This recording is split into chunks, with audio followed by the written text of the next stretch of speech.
안녕하세요. 배신의 장미입니다. 오늘의 사연 시작하겠습니다.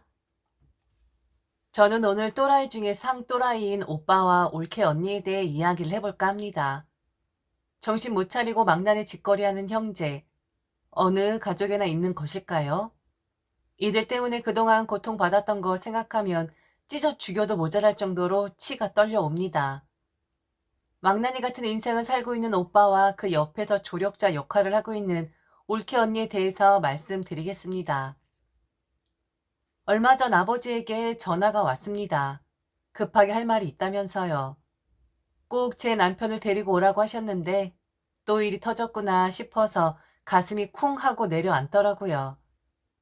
결혼한 지는 이제 3년 차. 저희 집안 사정에 대해서 대충 이야기를 해놓은 상태였었는데 남편은 설마 하는 분위기였습니다. 친정에 가서 홀로 사신 아버지를 뵈었는데 잠을 한숨도 못 주무신 건지 눈은 퀭했고 분위기가 장난이 아니었었습니다. 곧 돌아가실 것 같은 느낌이었어요. 그 정도로 아버지의 상태는 말이 아니었습니다. 이야기를 들어보니 어제 저녁 오빠에게 시달렸고 오빠의 시달림이 끝나고 나니 그 다음엔 올케 언니가 아버지를 괴롭혔다고 합니다. 아버지의 말은 괴롭힘이었지만 항상 오빠와 올케 언니는 그랬습니다. 자기넨 아버지한테 한 번만 살려달라고 빌었던 거라고요. 또 일이 터졌더군요. 오빠와 올케 언니에게 말이죠. 저희 오빠와 올케 언니는 정말 인간들이 아닙니다. 그동안 아버지에게 가져간 돈만 해도 7억이 넘습니다.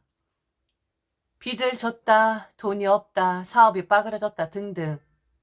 핑계를 대며 아버지의 호주머니를 털어간 사람들이었는데 돈을 달라고 할 때마다 바뀌는 그들의 사정에 혀를 내두를 정도였었습니다. 이번에는 그랬더군요. 빚쟁이가 쫓아왔다고 하는데 그 빚쟁이란 사람들 얼굴 한번 본 적은 없었지만 대한민국의 빚쟁이란 빚쟁이는 다 오빠 부부네 집에 사나 봅니다. 저는 항상 아버지를 말렸었습니다. 그만하라고요.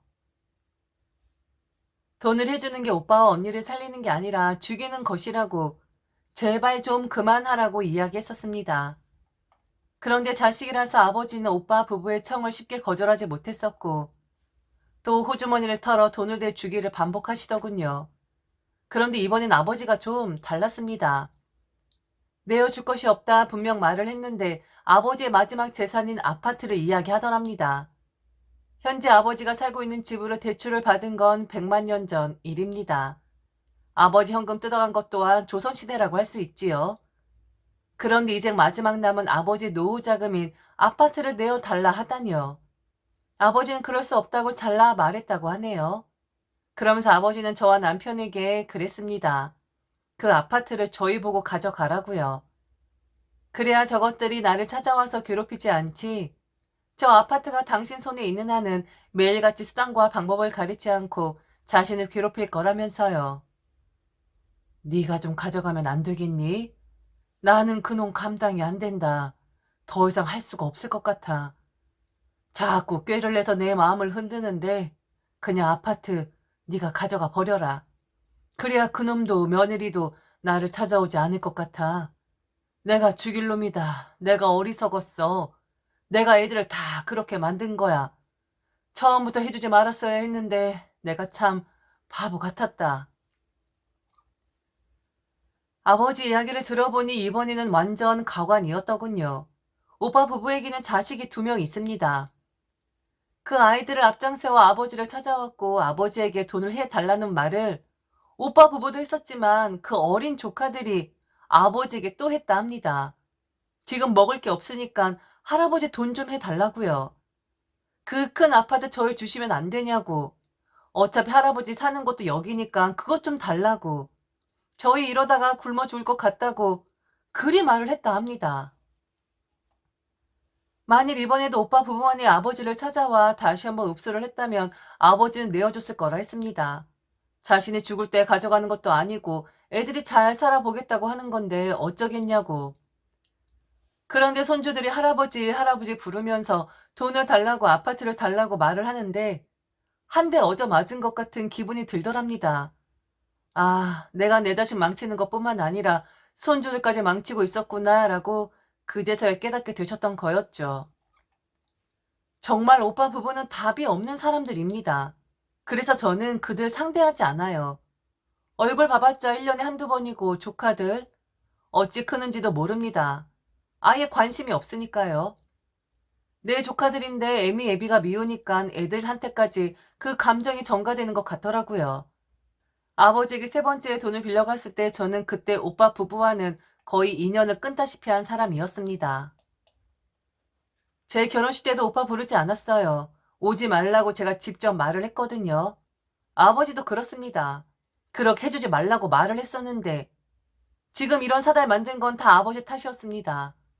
아버지가 바로 잡을 수 있었던 거였는데 아버지가 멈추었다면 오빠 부부도 아버지에게 빌부터 사는 거 그만했을 수도 있는데 다 아버지 탓이었습니다. 그래도 제 아버지였습니다. 아직 자식이 없는 저는 이해할 수 없으나 자식과 부모라는 것이 그런 거겠죠. 그날 저는 아버지에게 엄청 화를 냈고 왜 내게 그 아파트를 주려고 하는 것이냐고, 혹시 그들이 나를 찾아오기를 바라는 것이냐고, 아버지가 견디기 힘드니까 이제 내게 넘기려고 하는 것이냐고 악을 썼었습니다. 엄마 일찍 돌아가시고 오빠와 저를 위해 열심히 살아오신 아버지, 호리한탄신 손재주 하나 믿고 자주 성가하신 분이었는데 제게는 든든하고 언제나 기댈 수 있게끔 거대한 분이셨었는데 제가 악을 쓰니 아버지는 어린 아이처럼 어떻게 하냐고 미안하다고 울음을 터뜨리시더군요. 결국 그 아파트 제가 가지고 오기로 했습니다. 제 손아귀에 있는 거 알면 오빠 부부도 함부로는 할 수 없을 테니까요. 하지만 빌부터 먹는 거 좋아하는 사람들은 참 대단하게도 뻔뻔함까지 장착이 되어 있더군요. 아버지를 다시 찾아갔지만 이미 그 아파트가 제 손에 들어온 것을 알게 된 올케 언니는 바로 제게 전화를 걸었습니다. 올케 언니라는 칭호도 하기 싫으니 그냥 그것이라고 할게요. 그것은 제게 전화를 걸어서 죽는 소리를 했습니다. 뭐라더라? 돈이 없어서 매일 오빠와 싸우고 오빠가 자기한테 손찌검까지 했다나요? 자기한테뿐만 아니라 조카들에게까지 그런 짓을 한다고, 얼른 돈을 구해오지 않으면 우리 집안 식구도 다 죽을 것 같다고 아가씨가 한 번만 도와달라고 하는데 참 기가 찼습니다. 뻔뻔함과 그 거짓말의 말이죠. 오빠란 사람은 철없고 바보 같은 사람이긴 하지만 절대로 폭력적인 사람은 아닙니다. 폭력적이라면 제가 더 폭력적이고 다혈질적이지요. 우선 저는 전화로 이러지 말고 만나자고 했습니다. 얼굴 보면서 이야기를 해야 그 사람이 어떤 의도를 가지고 말을 하는 건지 정확하게 확인할 수 있으니까요. 그것은 저희 집에 찾아왔고 조카들까지 대동하고 왔더군요. 제 성격을 아는 오빠는 감히 올 수가 없었을 겁니다. 이렇게 해라 저렇게 해라 지시만 하고 자기는 쏙 빠졌겠죠. 왜냐면 제가 얼마나 미친년인지 가장 잘 아는 사람이 바로 오빠라는 사람이었으니까요. 그것은 제게 그랬습니다. 새빨간 거짓말을 하면서 거짓의 눈물을 흘리면서 정말 죽고 싶은 심정이라고요. 왜 자기들이 이런 상태가 되었는지 모르겠다면서 이번 한 번만 더 도와주면 이제는 정말 정신 차릴 것이라고, 아버지에게도 죄송하고 제게도 죄송하고 부끄러워 살 수가 없다 하더군요. 미안해요, 아가씨. 왜 이렇게 된 건지 모르겠어요. 그리고 아가씨가 우리를 얼마나 미워할지 너무 잘 알아요. 나라도 그럴 것 같아요. 아버지 재산 다 쓴 것도 모자라서 이젠 달랑 하나 남은 것까지 탐을 내고 있으니 저희가 얼마나 한심하겠어요? 그리고 아버님도 얼마나 저희가 못 믿어오면 그걸 아가씨에게 넘기셨겠어요. 다 압니다. 그런데요, 아가씨. 우선 그 아가씨라는 말은 좀 안 하면 안 돼요? 너무 듣기 거슬리거든요. 그리고 오빠는 왜 안 왔어요? 왜요? 오기 싫대요? 하, 애들은 데리고 오고 정작 자기 남편은 안 데리고 오고? 이거 좀 잘못된 거 아니에요? 아무리 그래도 애들 앞에서 이런 소리 하고 싶어요? 애들 교육상 참 좋기도 하겠네요. 니들은 작은 방에 들어가 있어. 얼른. 아니야, 그냥 있어. 아가씨 말처럼 아이들 교육? 맞아요, 그거예요. 정말 애들한테 너무 좋지 않은 영향을 끼치고 있어요. 그이가 집에서 어떻게 하는지 아가씨가 알면 정말 깜짝 놀랄 거예요. 애들이 저랑 떨어지진 않으려고 해요. 지금도 제가 들어가지 말라고 한 건 다 그 이유에서예요. 아이들이 분리불안증을 겪고 있거든요. 주저리 잘도 떠들어댔습니다. 그리고 모든 것이 오빠의 탓이었어요. 오빠가 그래서 그랬다. 아버지에게도 소원 벌리고 싶지 않았는데 오빠가 그리 하자고 했다. 가장인 남편이 그리하자 하는데 아무 힘없는 아내가 어찌했겠느냐. 그래도 아이들 때문에라도 오빠와 헤어질 순 없다. 그러니 제발 한 번만 도와줘라 라는 말을 했습니다. 그러면서 눈을 지그시 뜨더니 저와 모종의 거래를 하고 싶다 하더군요. 오빠는 못 믿겠지만 자기를 한번 믿어달라고요. 그러면서 하는 말이 아가씨, 이번에 아버님 그 아파트 저한테 지분을 좀 나눠주세요. 돈 안 해주셔도 돼요. 오빠 못 믿는 거 알아요. 저도 그 일을 못 믿겠는데 아가씨처럼 칼인 사람이 그 일을 믿겠어요? 분명 그 사람 돈 해줘도 또 엉망으로 살 거예요. 저도 알아요. 그런데 저도 이제 그만 끝내고 싶어요. 저도 이젠 아이들을 위해서 미래에 투자를 하고 싶다고요. 그 아파트 저랑 반 나눠요. 네? 아가씨 저를 한번 믿어보시라고요. 제가 이 가정을 어떻게 지키는지 아가씨가 한 번만 저 믿고 지켜봐 달라고요. 애들은 잘 키워야 하잖아요. 이것저것 해달라는 것도 많은데 저 아무것도 못 해줘서 너무 미안하단 말이에요. 아가씨, 아가씨 집안 아이들이에요. 애들 천덕꾸러기로 살게 하고 싶으세요? 와, 완전 기가 막혔습니다. 상여우 중에 상여우더라고요. 제가 살면서 가장 상종하기 싫어하는 그런 부류의 사람이었습니다. 누가? 바로 오빠의 아내라는 사람이요. 여기서 하는 말, 저기서 하는 말 달랐고, 목적을 달성하고자 하며 수단과 방법을 가리지 않고 거짓말 해대는 인간. 정말 혐오하는 부류죠. 그런데 한 가지 여기서 알아야 할 것이 그것이 상여우라면 저는 최상의 여우라는 것이었죠. 그것과 대화를 시작하면서 저는 다 녹음을 했어요. 오빠가 폭력을 휘두른다 그 말을 전화로 했을 때부터 아, 이것이 술을 부리겠구나 라고 짐작할 수 있었거든요. 저는 그것을 바라보면서 씩 웃었습니다. 오빠와 짜고 치는 고스톱이든 아니든 우선 오빠도 우리가 어떤 대화를 나눴는지 알아야 했기에 용량이 커서 오빠 메일로 바로 보냈습니다. 바로 그것의 앞에서 말이죠. 뭘 하느냐고 했는데 저는 아무 말 하지 않았어요. 우선 메일 보내는 것이 중요했으니까요. 다 보낸 다음에 오빠에게 문자 한 통을 보냈습니다. 메일 읽어보라고요. 그리고 파일을 하나 첨부했는데 네 와이프의 실체이니 알았든 몰랐든 처신 잘하라고 했습니다. 그리고 그것에게 그랬어요. 지금 한 말 한 채 거짓말도 없는 거죠? 그럼 오빠도 알아도 되는 거죠? 뭐 오빠한테 우리 대화 내용 보내놓았으니까 집에 가서 대화 나누시고 네? 뭐라고요? 대화를 보내다니요. 지금 당신이 한 말 나랑 그 아파트 나누자고 오빠한테 돈 주지 말라고 한 그 말 나는 그 누가 편도 들 생각 없어요. 같은 쓰레기들인데 왜 내가 말을 섞겠어? 안 그래요? 만일 그 아파트 지분을 원하면 딱 5억만 가지고 와요. 이 정도는 가지고 와서 나한테 말을 해야지. 빈손으로 와서 달라 하면 내가 주겠어요? 내가 당신은 뭘 믿고? 그동안 우리 아버지한테 뜯어가기만 하는 도둑년으로 알고 있는데 수표를 가지고 와요. 5억. 그럼 내가 지분 나눠줄게요. 그 아파트 앞으로 더 오를 거라는 거 알죠? 그럼 알아서 판단하시고 그 얘들아 니들은 절대 니네 엄마 아빠 닮지 말아라. 니네 엄마 아빠는 자기 부모들한테 몹쓸 짓 하는 사람들이거든. 돈도 없고 한마디로 그지들이야. 아 그런데 니들도 보아하니 글쎄 딱 보니 니들도 긁는 것 같다.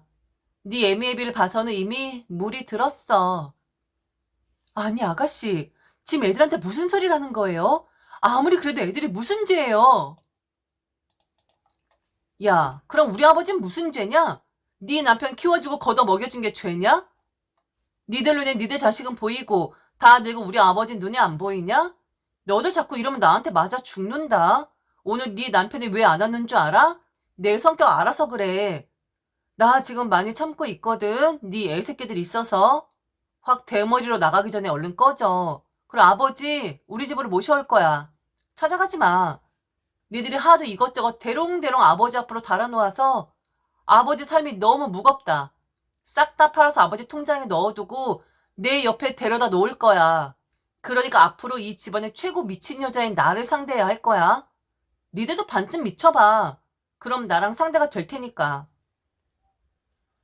그것을 보내놓고 저는 바로 그들이 살고 있는 집의 시세를 알아보았습니다. 이것저것 끼어 있어서 팔아먹어도 본전은커녕 건지기 하나도 없었는데 그 집 팔아서 단돈 100만 원이라도 달라고 했네요. 오빠한테 말이죠.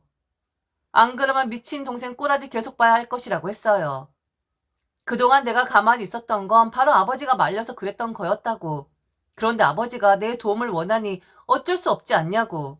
그럼 이젠 행동으로 옮기겠다 했습니다. 그럼 만일 그들이 말을 듣지 않으면 오빠에게 단단히 일렀습니다. 니랑 나랑 아버지랑 핏줄이잖아. 그래서 친족 상도례인지 뭔지에 의해서 너를 고소해서 깜빵에 넣을 순 없대. 참 기가 막히지 않냐? 완전 날강도인데? 그런데 민사상 대여금 반환 청구 소송은 한번 제기해볼 수 있다네. 그런데 우리 변호사가 오늘 기가 막힌 말을 하는 거야. 애초부터 변제 의사와 변제 능력이 없으면서 상대를 속여 돈을 빌려갔으면 그거 사기죄로 볼 수도 있다네. 애들 앞에서 사기죄로 쇠고랑 차는 거 보고 싶냐? 애미애비 둘 다? 그 꼴 보고 싶지 않으면 얼른 아버지 돈 갚아. 나도 너한테 쇠고랑까지는 차게 하고 싶지 않거든? 우리 좀 좋게 좋게 가자. 그래도 가족이었잖냐. 어? 좋은 말로 할 때 들어라. 안 그러면 니들 둘 다 피똥 싸게 만들어주고 네 애새끼들은 애미애비 없이 살게 해줄 테니까. 오빠는 저의 성격을 너무 잘 압니다. 저는 한번 물면 절대로 물불 가리지 않는 사람이거든요. 미친 짓을 물어뜯고 제가 원하는 방식으로 될 때까지 놓지 않고 늘어지는 사람입니다. 시겁했겠죠. 계속 제가 가만히 있을 줄 알았는데 갑자기 제가 나서니 놀랐을 겁니다. 그리고 그동안 제가 나서지 않아 다행이라 생각을 했겠죠. 하지만 아버지가 도움을 청한 이상, 제게 공이 넘어온 이상 저는 절대로 포기하지 않습니다. 끝까지 받아낼 거예요. 그리고 저는 돈 받아내는 데에는 애고 어른이고 없습니다. 계속 족을 칩니다. 그 애비애미 그리고 애새끼들한테까지. 아버지 돈 갚아, 할아버지 돈 갚아, 안 그럼 니들 감빵 가는 거야. 이렇게 말이죠. 지금까지 들어주셔서 진심으로 감사합니다. 이상 배신의 장미였습니다.